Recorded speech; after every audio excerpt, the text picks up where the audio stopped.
తొలి ఏకాదశి చాలా విశిష్టమైనది, స్వామివారికి పవిత్రమైన రోజు. సో కావున భక్తులందరూ కూడా విపరీతంగా విచ్చేసి స్వామివారికి గొప్పకి ప్రార్థనలు అవుతున్నారు. చాలా మంచిది. ఇవాళ శనివారం వచ్చింది, స్వామివారికి భక్తులకు కూడా చాలా విశేషము. పైగా అందరు కూడా రావటం చాలా ఆనందదాయకం ఉంది. గచ్చిబౌలి నుంచి వచ్చాను, ఇది రెండోసారి రావటం. పూర్వం బ్రహ్మోత్సవాలకు వచ్చాను, స్వామివారిని దర్శించుకున్నా. సేమ్ ఇట్లా విశేషమైన రోజుల్లో ఈ టెంపుల్ని దర్శించుకోవటం, తిరుమల వెంకటేశ్వర స్వామిని దర్శించుకున్నంత ఆనందంగా ఉంది. చాలా అదృష్టం ఇది నేను భావిస్తున్నాను. నాతో పాటు మా అమ్మాయిని కూడా వచ్చింది ఇవాళ. చాలా ఇంట్రెస్ట్గా వచ్చాము ఇద్దరము.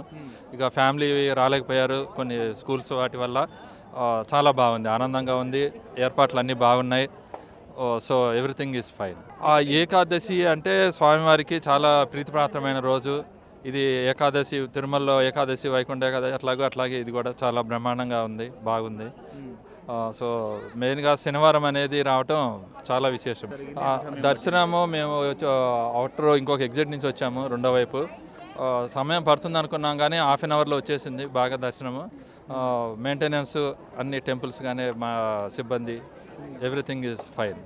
రైట్. అది ఈరోజు విశేషమైనది కాబట్టి ఉపవాసం ఉంటే మనం కూడా భక్తి శ్రద్ధలతో స్వామివారిని దర్శించుకుంటే మనకు కూడా ఆనందము, శుభదాయకం, అందరికీ మనతో పాటు మన అందరికి కూడా మంచిదని భావిస్తున్నాం. మిగతా రోజుల్లో స్వామివారిని దర్శించుకోవటం వేరు, అంటే నాకు కలిగిన అనుభూతి.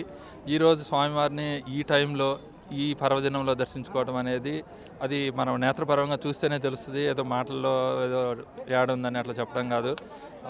It's entirely different other than this.